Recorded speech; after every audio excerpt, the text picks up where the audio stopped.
Gas సంక్షోభం దేశాన్ని కుదిపేస్తోంది. గృహ వినియోగాలకు సిలిండర్లు అందుతున్నా కమర్షియల్ సిలిండర్లు ఆగిపోవడంతో వ్యాపారులు ఎక్కడికక్కడ నిలిచిపోయాయి. కొందరు కట్టెల పొయ్యిని వినియోగిస్తూ రెస్టారెంట్లు, హోటల్స్ నడుపుతున్నా ఆప్షన్ లేని వాళ్ళు హోటల్స్ మూసేసే పరిస్థితి నెలకొంది. అటు గ్యాస్ కొరతతో హాస్టళ్లలోనూ తీవ్ర ఇబ్బందికర పరిస్థితులు నెలకొన్నాయి. హాస్టల్లో లేక హోటల్స్ లేక విద్యార్థులు తిండి కోసం ఇబ్బంది పడుతున్నారు. ఇప్పటికే పలు హోటళ్లు, హాస్టల్స్ లో మెనూ తగ్గించేశారు. డొమెస్టిక్ సిలిండర్లకే ప్రభుత్వ ప్రాధాన్యత ఇస్తుండటంతో కమర్షియల్ సిలిండర్లపైన నిర్ణయం తీసుకోవాలని వ్యాపారులు కోరుతున్నారు. ఇదే పరిస్థితి కొనసాగితే తమ వ్యాపారాలు దివాలా తీయడమే కాకుండా ఉపాధి దెబ్బతింటుందని చెబుతున్నారు. ఇదే అంశానికి సంబంధించి మరింత సమాచారం మా కరెస్పాండెంట్ అనురాధ లైవ్ ద్వారా అందిస్తారు. Anuradha, over to you. ప్రస్తుతం మనం గ్యాస్ సిలిండర్స్ కొరత అన్నది, కమర్షియల్ సిలిండర్స్ కొరత అనేది చూస్తూనే ఉన్నాము. ఎందుకనంటే ఒక విశాఖపట్నం మాత్రమే కాదు, ఇది చాలా పెద్ద సమస్యగా ఇప్పుడు ప్రస్తుతం ఒక సంక్షోభంగా నెలకొనుంది. ప్రస్తుతం విశాఖపట్నంలో పరిస్థితులు చూస్తే కనుక కమర్షియల్ సిలిండర్స్ అనేది అసలు అవైలబిలిటీ లేవు.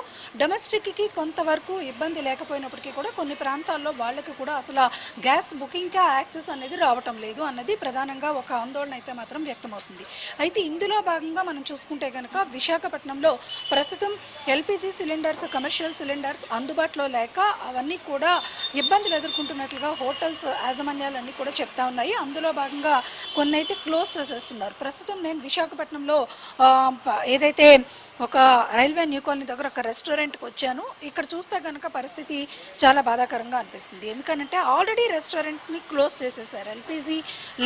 ఎల్పిజి అవైలబిలిటీ లేదు, కమర్షియల్ సిలిండర్స్ లేవు, డొమెస్టిక్ సిలిండర్స్ వాడకూడదు, కట్టెల పొయ్యిలు వినియోగించే పరిస్థితి సిటీస్లో ఉండదు. దీంతో ఏం చేయాలో తెలియని పరిస్థితుల్లో వాళ్ళైతే మాత్రం ప్రస్తుతం ఇబ్బందులు అయితే మాత్రం ఎదుర్కొంటున్నారు. దీంతో ఎక్కడ చూసినా కూడా హోటల్స్ అన్నీ కూడా షట్ డౌన్ చేస్తున్నారు. ఎందుకనంటే ఆ ఇబ్బందులకి వాళ్ళు ఎటువంటి ఆల్టర్నేటివ్ లేదు ప్రస్తుతం. దీంతో వాళ్ళంతా కూడా ప్రజెంట్ ఏంటనంటే హోటల్స్ అయితే క్లోజ్ చేస్తున్నారు. ప్రస్తుతం నేను ఇక్కడ విశాఖపట్నంలో గుంటూరు మెస్ దగ్గర ఉన్నాను. ఇక్కడ ఈ హోటల్లో అయితే మాత్రం ఆల్రెడీ వీళ్ళు క్లోజ్ చేశారు. దీనికి సంబంధించి ఒకసారి వాళ్ళతో మాట్లాడదాం. మేడం, ఆల్రెడీ మీరు హోటల్ క్లోజ్ చేశారు అంటే ఎందుకని, ఏంటి ఇబ్బంది? గ్యాస్ లేకపోవటం వల్ల గ్యాస్ అసలు కమర్షియల్ రావట్లేదు కదా, ఆపేశారు కదా, అందుకే క్లోజ్ చేసాం. కమర్షియల్ అనేది అవైలబుల్ లేదు కదా, మరి గ్యాస్ లేకపోతే మేము ఎలా బతకాలి లేదనే చెప్తున్నారు. ఎంతకంటే మీకు రోజుకి ఎన్ని సిలిండర్స్ వినియోగం అవుతుంది? అంటే మీ దగ్గర సిలిండర్స్ అసలు అవైలబిలిటీ లేవని ఇస్తున్నారు, అసలు ఎక్కడ కూడా సిలిండర్స్ దొరకట్లేదు, దాంతో మీరు క్లోజ్ చేశారు. అంటే మరి ఈ పరిస్థితి సంక్షోభం, మీరు రెంట్స్ కట్టాలి, కరెంట్ బిల్స్ కట్టాలి, ఇవన్నీ కూడా క్లోజింగ్ అన్నది ఇబ్బందికరమైన వాతావరణం. మరి మీరేంటి ఇప్పుడు ప్రస్తుతం మీరు ఫేస్ చేస్తున్న ప్రాబ్లం? అదే మరి హౌస్లు రెంట్లు అది కట్టాలి, వర్కర్స్ అది మానేశారు. మరి వాళ్ళకి మా దగ్గరే ఉంటారు కదా, వాళ్ళు బ్రతకాలి కదా. మరి అన్నీ క్లోజ్ చేస్తే మాకు రెంట్లు కట్టాలన్నా, కరెంటు బిల్లు కట్టాలన్నా మాకు ఇబ్బందే కదా. అది మీరు కొంచెం హెల్ప్ చేయాలి మీడియా. గ్యాస్ మీకు ఏం చెప్తున్నారు? గ్యాస్ ఏజెన్సీస్ నుంచి మీరు అడిగితే మీకు ప్రతిరోజు తీసుకుంటారు కదా, వాళ్ళ దగ్గర నుంచి మీకు ఎలాంటి ఆన్సర్? లేదనే చెప్తున్నారు, లేదు అనే సమాధానమే చెప్తున్నారు. సార్, అంటే ఆల్రెడీ మీరు హోటల్ క్లోజ్ చేశారు. ప్రస్తుతం చూస్తే కనుక పరిస్థితి ఇంకా ఎప్పటిదాకా ఇది క్లియర్ అవుతుంది అన్నది కూడా ఒక ఐడియా లేదు ఎవరికి కూడా. సో ఏంటి సార్, మరి గ్యాస్ అనేది మీకు దొరకకపోతే ఆల్టర్నేటివ్ ఏమైనా ఉందా? ఆల్టర్నేటివ్ ఏం లేదు మేడం, ఆపేసుకోవటమే. గ్యాస్ లేకపోతే ఏది చేయలేము మేము. అది అంటే మీ దగ్గరికి ఎక్కువగా ఇప్పుడు మీరు కొంచెం ఆల్రెడీ లోన్స్ తీసుకుంటారు, బిజినెస్ ఇన్వెస్ట్ చేసుకోవడానికి, రోజు ఈఎంఐస్ కట్టుకోవాలి, ఇవన్నీ కట్టుకోవాలి కదా. మరి ఇలాంటి ఇబ్బందులు, అంటే గ్యాస్ షార్టేజ్ అనేది ఎప్పుడు అది రీఫిల్ అవుతుంది అనేది తెలియని పరిస్థితి ఉంది. మరి హోటల్ ఆల్రెడీ మీరు క్లోజ్ చేశారు, ఏం చెప్పాలి? ఇంకా చెప్పేది ఉంది, గ్యాస్ లేకపోతే మేము ఏం చేయలేం. గవర్నమెంట్ వాళ్ళే ఏదో ఒక హెల్ప్ చేయటం కానీ ఏదో ఒకటి చేయాలి. గవర్నమెంట్ చర్య ఏదో ఒకటి తీసుకొని ఇబ్బంది లేకుండా అయ్యేటట్టు చిన్న. ఇప్పుడు మేడం, చిన్న వ్యాపారులు మీరు అంటున్నట్లుగా గ్యాస్ కొరతతో మీకు ఇక్కడ ఆల్టర్నేటివ్ లేదు. సిటీస్లో మనం రెంట్స్ తీసుకొని బిజినెస్ రన్ చేసినప్పుడు కట్టెల పొయ్యిలో పెట్టుకుంటామంటే వాళ్ళు కూడా ఒప్పుకోరు. ఈ పొగ అది కట్టెలు దొరికే పరిస్థితి కూడా ఉండదు. మరి ఆల్టర్నేటివ్స్ ఏం లేదు, ఏంటి మేడం? క్లోజే చేసాం, ఇంకా మరి ఏం చేయగలిగిన పరిస్థితి లేదు కదా. మరి ఏమీ అవకాశం లేదు. రెంట్లో ఓనర్స్ ఒప్పుకోరు, రెంట్ కట్టాలి. ఓనర్స్ మేము షాప్ రన్నింగ్ చేయలేదు, రెంట్ కట్టలేదంటే వాళ్ళు ఒప్పుకోరు కదా. ఇది ఇక్కడ మొత్తానికి చూస్తే కనుక ఆల్టర్నేటివ్స్ లేదు, క్లోజ్ చేసుకోవడం తప్పితే మేము అని చెప్పి ఆల్రెడీ చెప్తున్నారు. ఇక్కడ మనం చూడొచ్చు పాపం, ఎందుకనంటే గ్యాస్ షార్టేజ్ అనేది ఎవరు కూడా రీఫిల్ చేయలేరు. అంటే ఇంకో దగ్గర దొరికేది కాదు, ప్రభుత్వం మాత్రమే సప్లై చేయాలి. ఇక్కడ చూస్తే ఆల్రెడీ మనం చూడొచ్చు, హోటల్ లోపలికి అయితే నేను వెళ్తున్నా, గుంటూరు రాజేశ్వరి దేవి గుంటూరు టిఫిన్స్ క్లోజ్ చేసి బోర్డులు అయితే లోపల పెట్టేశారు. ఇక్కడ చూడండి, అన్నీ కూడా సామాన్లు అన్నీ కూడా ఇక్కడ పెట్టేసి, ఇడ్లీ స్టాండ్స్ సామాన్లు అవన్నీ కూడా ఖాళీగా పెట్టేసి ఉన్నాయి.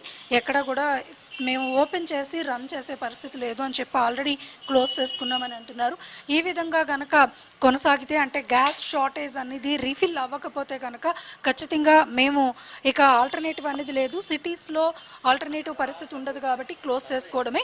దీంతో మేము ఏం చేయాలో తెలియని పరిస్థితుల్లో ఆల్రెడీ హోటల్స్ ఏవి మూసేసుకుంటున్నామని చెప్పేసి అని అంటున్నారు. ఇది మొత్తానికి చూసుకుంటే కనుక ఈ సంక్షోభం అనేది, మిడిల్ ఈస్ట్ వార్ ఎఫెక్ట్ అనేది ఇక్కడ మన భారతదేశం మీద ప్రత్యక్షంగా పరోక్షంగా ఉండదు. మనకి చమురు నిల్వలు ఉన్నాయి, గ్యాస్ నిల్వలు ఉన్నాయి, ఇబ్బంది లేదు అని ప్రభుత్వాలు ఇప్పుడు దాకా చెప్పినప్పటికీ కూడా గ్రౌండ్ లెవెల్లో, గ్రౌండ్ రియాలిటీలో ఆ పరిస్థితి లేదు.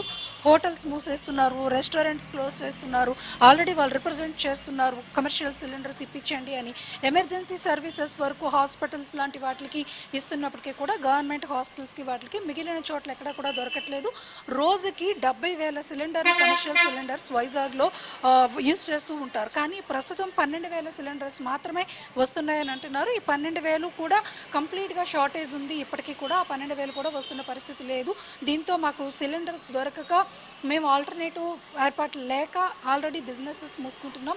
ఇప్పటికే కరోనా సమయంలో చాలా వరకు మేము కుదేలయ్యి ఇప్పుడిప్పుడే మళ్ళీ వాటిని మేము రిస్టోర్ అవుతున్న పరిస్థితుల్లో మళ్ళీ ఈ సంక్షోభం మాకు ఒక పెద్ద తీరని భారంగా మారుతుంది అని చెప్పి చిన్న చిన్న మధ్యతరగతి వాళ్ళంతా కూడా ఆవేదన అయితే వ్యక్తం చేస్తున్నారు. ఈరోజు రెస్టారెంట్స్ తాలూకా ఏదైతే అసోసియేషన్ ఉంటాయో వాళ్ళందరూ కూడా అధికారులను కలుస్తున్నారు. అలాగే ప్రభుత్వం కూడా ఒక కమిటీని అయితే కాన్స్టిట్యూట్ చేసింది మంత్రులతో. వాళ్ళు కూడా వీళ్ళ దగ్గర నుంచి రిప్రజెంటేషన్స్ తీసుకొని ఎమర్జెన్సీగా ఏం చేయాలి, దీని మీద ఎలాంటి నిర్ణయాలు తీసుకోవాలి, ఎలాంటి స్టెప్స్తో ముందుకు వెళ్లాల్సి ఉంటుంది అన్నది ప్రజెంట్ అయితే చర్చలు అయితే జరుగుతున్నాయి. వాటిలన్నిటి ద్వారా మరి కమర్షియల్ సిలిండర్స్, అలాగే ఎల్పిజి షార్టేజ్ అనేది రీఫిల్ అయితే కనుక కొంతవరకు ఇబ్బంది లేకుండా ఉంటుంది. లేదనంటే మాత్రం మెట్రో సిటీస్ లాంటి సిటీస్లో మాత్రం ఫుడ్ సప్లై అనేది పూర్తిగా ఆగిపోయే పరిస్థితి ఉంటుంది. ఇప్పటికే ఆన్లైన్ సర్వీసెస్ని ఆపేస్తున్నారు.